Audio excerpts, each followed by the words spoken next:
Naongea na wafanyakazi wake wawili. Jamani, hao ni professional wawili. Kwa wale ambao mnarukarukaga, professional wapo kweli? Wapo, na mtu anaagiza, tunakwambia jamani, chukua professional, watakupa huduma nzuri.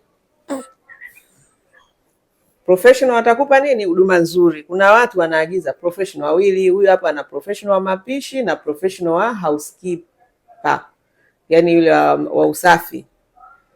Kwa hiyo ni vitu vipo. Kuna watu unawaambiaga, kuna watu wana hela, lakini hii ni kwa wadada. Ukitoa huduma mzuri, hela zipo. Msione hao mabosi wanapenda kulipa hela ndogo huko mtaani, hizo za 50,000, 60,000, sijui laki, ni kwa sababu hamjaonyesha thamani. Ukimuonyesha mtu thamani, huduma bora, anatoa pesa kwa sababu hela wanazo. Mbona wananunua magari mazuri, wananunua majumba mazuri, wana watoto, wana familia, kwa nini wasiwekeze kwenye familia zao? Kwa hiyo mimi najua kuna hela nyingi tu, ila tu nyinyi watoa huduma ambao ni wadada, jamani, hebu toeni huduma nzuri mpate hela. Nyinyi mnataka hela tu bila huduma nzuri. Nani alikwambia utapata hela bila kutoa huduma nzuri? Haya, shauri yenu. Ujumbe ndio huo. Kwa yule atakayesikiliza ushauri wangu atafanikiwa. Likiingilia huku litatokea huku, basi utabaki hapo tu unaona kazi, hakuna kazi, hakuna biashara. Lakini kazi zipo, pesa zipo, ni wewe kutoa huduma bora, unafanikiwa, unatoboa kabisa kabisa. Hello, Madam Glory. Hello, how are you? I'm fine. Naongea na Joyce Kiria hapa Dada Center. Habari ya kwako? Nzuri, Joyce, how are you? I'm fine, madam. Na wewe? Naendelea vizuri kabisa. Na dada, mnaendeleaje? Improvement ipo tofauti na zile siku za mwanzo. Yeah, there's a very good improvement. Okay, vizuri. Yeah. Ukipata traditional ambaye ana improve, kwa kweli shukuru. Ni kwenda sana. Maana traditional mara nyingi yani ni changamoto.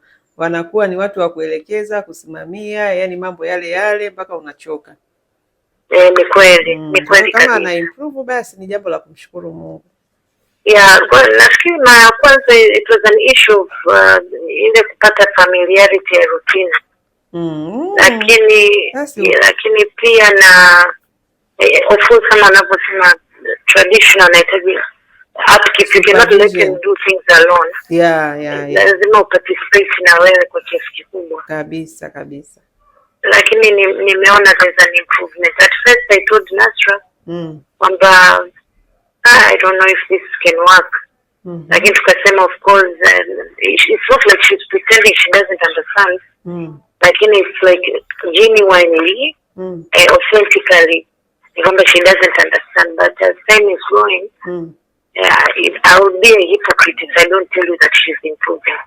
Okay. Yeah, she's absolutely improving. Sasa Madam Glory, kwa nini kuchukua hata angalau smart? Dunia ya sasa unataka mtu ambaye unamweleza jambo kidogo anajiongoza, anajielewa, anajisimamia. Why umetaka kudili na hawa traditional? I want beat around the bush. Honestly, ni kwa sababu ya budget, lakini pia kwa sababu unajua Joyce, 300,000 ni mshahara wa sisi ambao tumeajiriwa na ofisini kabisa, subjected to NSSF and etc. Sasa unajua inakujaga na expectation ya juu sana. Kwa hiyo ndio maana sometimes huwa tunaona no, let's work with hawa watu wa tradition. Amna bwana Madam Glory, mimi nakuhakikishia hiyo service ya dada smart ukiipata, I'm telling you hautarudi huko kwenye hiyo tradition. Nakwambia kuna watu wengi wameajiriwa kama wewe, lakini energy unayoitumia kwa traditional dada, wakati mwingine kumsupervise na nini, ni energy ambayo ungeweza kutumia kuona namna gani unaweza ukaongeza kipato chako na ukaweza kulipa au wengine wa smart. Na wakati mwingine sio kwamba tu watu hawana hela, ni kwamba tu yani wanaona ile traditional ya kulipa wadada wa kazi hela za kawaida. Yani ukimwambia aanze kulipa mshahara kama huyu wa 300,000 anaona mbona hichi ni kipengele. Lakini na mimi nawaambiaga hawa wadada kwamba mkiwahudumia mabosi vizuri wakaona value, yani money is not a problem kabisa. Yeah, kwa hiyo sio mbaya ukajaribisha hizo nani nyingine, at least hata kwenye smart, yani ukafurahia huduma. Mtu kama unafanya kazi uanze tena kukimbizana na majukumu na kumsimamia mtu nyumbani, kiukweli kwa mtu ambaye kabisa kabisa hana, sawa, namwelewa, lakini kwa watu ambao wanafanya kazi, nawauliza, mnafanya kazi kwa nini? Why are you working? Unafanya kazi ili hela zikurahisishie maisha. Sasa kwa nini tena ukae na mtu ambaye anakustress, unabidi usimamie vitu haviendi vile unavyotaka, almost ni wewe kama unafanya tena kila kitu. Kwa hiyo taratibu taratibu tunaendelea kufanya hiyo awareness. Sasa hivi tunaona wameanza kubadilika, baadhi ya watu wanaona umuhimu wa kuchukua hao ambao wanajitambua. Wengine wanaagiza mpaka professional, yani mtu anachukua dada zaidi ya mmoja na wote anakwambia nataka professional. Kwa hiyo ni swala tu nafikiri la kuendelea kupush kwenye awareness ili uone, yani uone value. Mimi najua ukiona value, my dear, hiyo sio nani, hela sio tatizo. Kwa kweli ukiwa hooked kwenye value ni ngumu sana kurudi nyuma. I'm telling you, nakwambia kabisa. Yani ni kwamba tu hatujaweza kukunani vizuri ukaona value ya hawa ambao wanalipwa hizo hela za juu, lakini sio hela nyingi, ni kwamba thamani yake bado kidogo kwako, hatujaweza nani vizuri, lakini with time labda unaweza hata yani ukasema hebu nijaribishe huyo smart nione, na ukibahatika ukakutana na smart kweli, kwa sababu kuna wakati unaweza ukasema huyu ni smart lakini akaja akatuangusha. Haimaanishi sio smart, haimaanishi sio smart kwamba wapo, lakini kuna wengine unakuta wana pretend kidogo hapa. Kwa hiyo unapompanga akifika kazini, huoni utofauti mkubwa sana, lakini kwa kweli kuna wale smart ambao I'm telling you huongei mara mbili na anakusave vizuri, yani hutarudi nyuma, hutahangaika na hawa wadada wa kukimbizana nao kila siku, kwa sababu wanachosha. Uchoke kazini, uchoke nyumbani, so what for? Unafanya kazi ya nini? Wengine mama wengine utakuta waume zao wanawaambia, kwani uchukue dada wa kulipa hela zote hizo? Ni wanaume wao hawahangaikagi na kupika, hawahangaiki na majukumu ya nyumbani. Kwa hiyo anachoangalia tu ni ile, kwa nini tumlipe dada hela yote hii, lakini haangalii hizo gharama za wewe unazotumia muda huko nyumbani kuhangaika na watoto, labda kama wapo, Kwa hiyo nawaambiaga wamama, wakati mwingine mume wako anaweza kukudiscourage kuhusu kumlipa dada mzuri, lakini haya majukumu afanye yeye. Na wengine wanaelewa, nakwambia, sasa unajua nini, mimi nipe dada mzuri, mume wangu asijue huo mshahara tunaomlipa. Kwa sababu they don't, wanakuwa discourage 100%. Kabisa. Kuna mwingine anasema hata 1,500,000 ni nyingi. Yaani kuna mtu anakwambia, mume wako anakwambia 1,500,000 yote hiyo, lakini haelewi. It was difficult to convince him.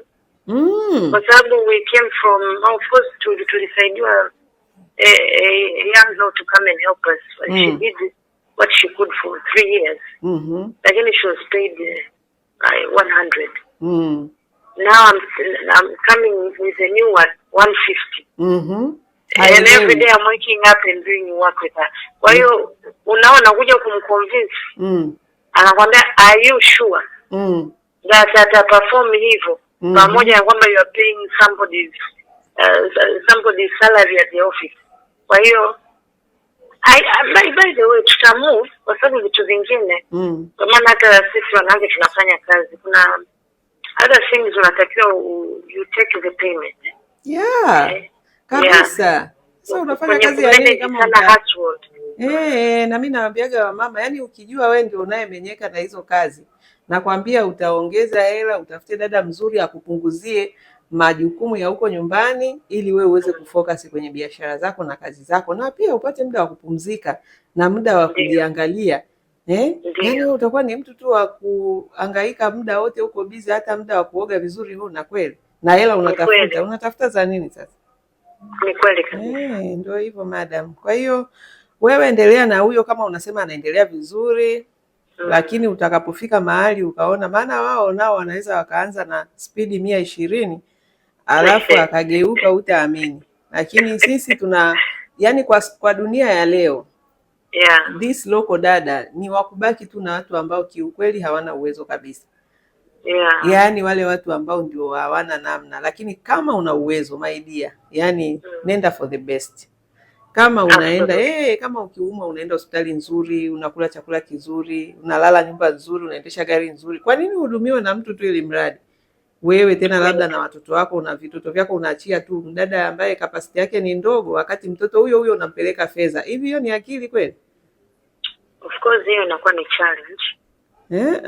Ni kwamba ni utamaduni tuliouzoea madam, ambao sasa tunajaribu kuwapa awareness kwamba jamani, investment ni pamoja na kuweka mtu mzuri anayewahudumia huko nyumbani, kwa sababu ile experience ya kila siku it's a priceless. Kila siku unaamka na mtu akuhudumie, unaelewa, hudumie familia yako, wewe, mume wako na watoto. Why usiwe na unapata huduma nzuri? Sasa hao wa 300 wanakuwa na wana nini? Wana cheti labda wameenda? Hakuna cha cheti mamangu, ni mtu anafanya kazi nzuri. Yaani tunachoangalia ni kwamba wewe huyo dada sio tena wa kuanza kukimbizana naye. Like yani ukimpa majukumu yako anayanyoosha, yananyooka vizuri. Nyumba yako inakaa vizuri. Sio tena unarudia rudia. Yaani tunaposema ni mtu ambaye anaweza kujiongoza na kujisimamia, tunamaanisha kwamba nyumbani unakuwa na house manager ambaye ana manage vitu vyote vizuri. Sasa dada traditional ni mpaka uende ukasimamie, ukaangalie, utakuta vitu vingine vimeharibika kwa sababu wewe ukupita. Utakuta vitu havijafanyika vizuri kwa sababu hukwenda kuangalia. Sasa hiyo ni nini? Kwa hiyo almost unakuwa ni kama wewe tu ndio dada wa hapo nyumbani. Kwa sababu usipofuatilia utakuta mavitu yako yameharibika, utakuta mavitu hayajafanyika. Utakuta yaliyofanyika yamefanyika ovyo ovyo. Huyo ndio traditional dada. Yaani ni mtu anayehitaji supervision ya karibu. Lakini smart dada ana uwezo wa kuangalia, yani anajiongoza kiasi kwamba vitu vingine anaweza hata kaingia kwenye YouTube, kwenye nini, yani anaangalia namna ya kuhakikisha anakuhudumia vizuri wewe, madamu wake, pamoja na pamoja na watoto walioko hapo nyumbani. Na hiyo ndio level ya kuanzia katika dada wanaojitambua. Lakini tuna professional ambao hao sasa ndio kabisa, yani hao ndio wamesomea, kama ni housekeeper, kama ni mapishi, kama ni malezi ya watoto, yani wale wanajua walichokuja kukifanya hapo. Sawa. Kwa anakupa unafuu upande huu wa nyumbani, na we unaweza kufocus sasa kama una biashara, kama una kazi, au hata kama ni mama ambaye yani uko nyumbani na unapenda usaidizi, basi upate usupa usaidizi, sio tu upate mtu ili mradi kaongeza idadi wakati hamna kitu. That is true. Na tunaendelea kuipokea hiyo Joyce.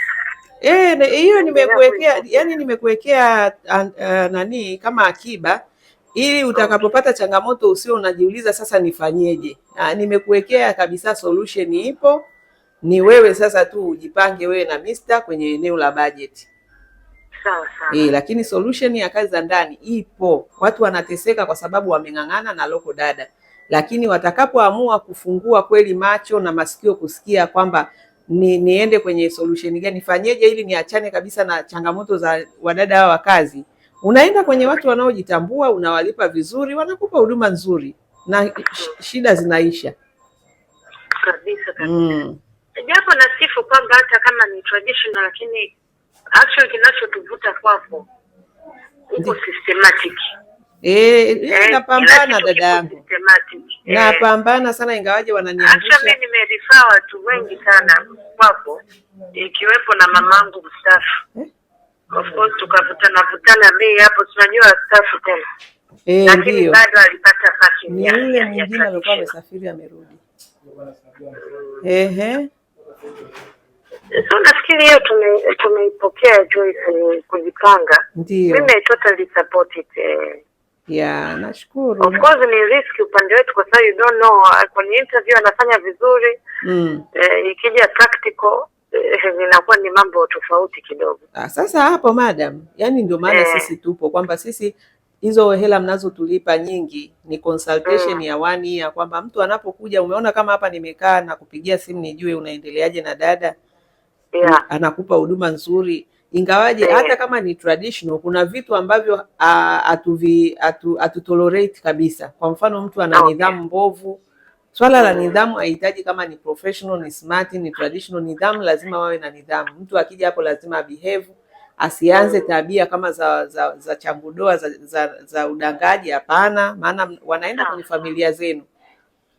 Kwa hiyo dada anaweza kukaa hapa kituoni kama dada mwema, lakini akifika huko anaanza kuonyesha makucha yake. Kwa hiyo kuna vitu hatuta tolerate, lakini kuna vitu tunasema huu ndio upeo wao umeishia hapo, kama masuala ya kutumia akili common sense kidogo, wao wana changamoto za kujiongoza na kujisimamia. Kwa hiyo huwa tunawaambia jamani, hilo itabidi tu uende nalo, lakini kwa tabia za kiburi, ujeuri, kutokuwa na heshima na adabu na kutokuwa na maadili mazuri, hizo hatukubali. Kwa hiyo tukiona ni dada wa hivyo tunakubadilishia, lakini kwa hawa wengine smart na professional, yani huko ndio kabisa hatuna mchezo. Yani mtu akija hapo tena aanze kuleta tabia za kitraditional, anataka asimamiwe, aongozwe, akumbushwe, no, we don't have time. Kwa hiyo sisi tutakubadilishia, huna haja tena ya kuanza kuteseka kama unaagiza kijijini.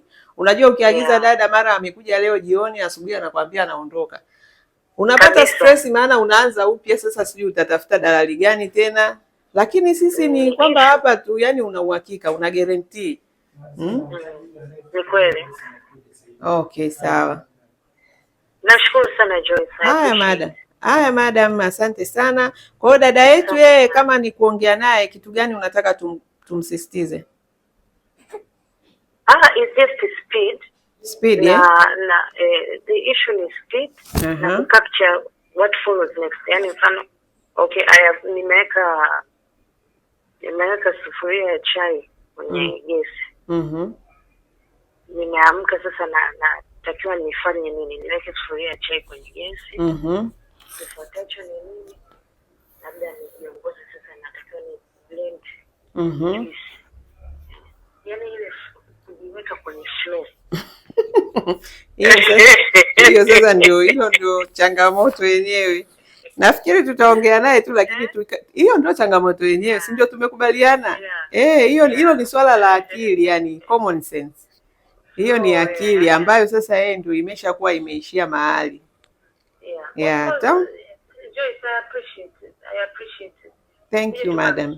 Lakini kwa kile ambacho mmemtrain. Ndio madam. At least I'm seeing something. Okay. I don't like to crush mtu wakati kuna baadhi naona kabisa anajitahidi. Amepiki. Okay madam. Lazima tu balance. Issue tu ni ile, of course unaosema kwamba ndo level ambazo zipo. Ni ile kujipangilia workflow. I start with the A, I come with the B. Okay. What follows the C. Ndio hicho. Lakini otherwise, honestly, Joyce, she's improving. Thank you. Improvement. Sawa madam, nakushukuru sana, nikutakie majukumu mema. Asante, nashukuru sana. Haya, shukrani sana. Haya. Hello, dada Mariam. Ujambo? Jambo. Naendeleaje? Naendelea vizuri. Hapa ni Madam Joyce wa Dada Center. Na nyinyi mnaendeleaje? Naendelea vizuri. Wewe uniamkie. Shikamoo. Mpaka uombwe salamu. Hapana, msamehe. Haya, sawa. Vipi huko kazi? Nashukuru Mungu, naendelea vizuri. Umeanza vizuri Kabisa. Ndiyo. Haya, nimeongea na madamu wako, anasema unajitahidi. Asante. Sasa uchangamke basi. Changamke, yani ufanye, ujitahidi kujisimamia, kujiongoza. Sawa Ndiyo. Amekutolea sifa nzuri, kasema unajitahidi yani kujisukuma, sio kwamba anakusimamia sana, lakini sasa jitahidi.